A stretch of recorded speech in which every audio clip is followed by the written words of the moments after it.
Hello, my name is Sam, and today I'm going to show you how to work the Tricaster green screen. The next step is to go onto the camera settings that they are in front of. Right now they are on camera 3, so I'm going to select the settings button. I'm going to make sure that I am on the live matte tab, and I'm going to turn on the live matte. This is going to start to chroma key out whatever is selected, or whatever color is selected. So I'm going to select the eyedropper tool. I'm going to hold down left mouse button and I'm going to drag it and I'm going to drop it onto the green. As you can see, this green screened out the green screen.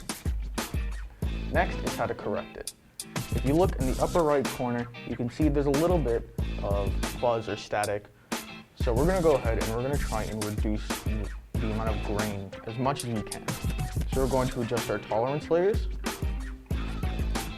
our smoothest layer, our luma limit layer, our tolerance layer, and our smoothness layer.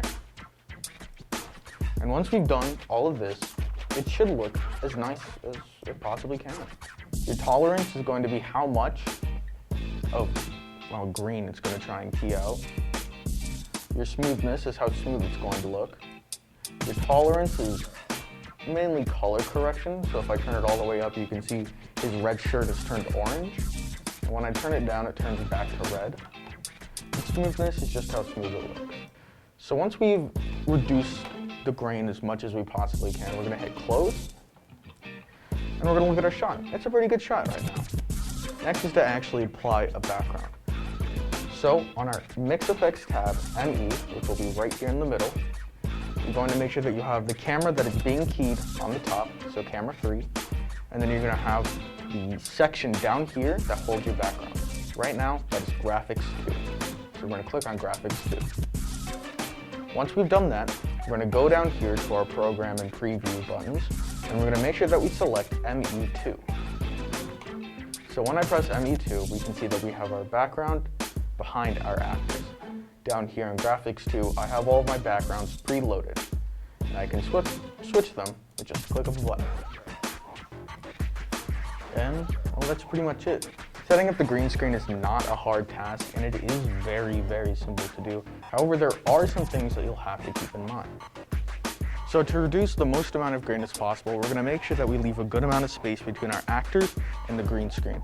As you can see here, I've used pretty much most of this platform here to separate the actors and the green screen, and that is because the closer you get to the green screen, the more grain there is, and the higher chance there is of them hitting the green screen, causing more grain to happen mid-show, and you can't fix the green screen mid-show.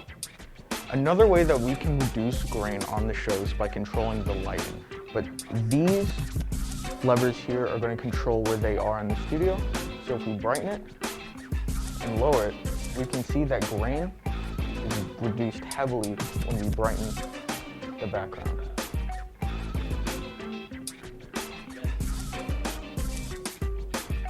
Just like that. Grain is very tricky to work with, and it is something that it takes time and experience to learn how to effectively reduce, but it is pretty simple.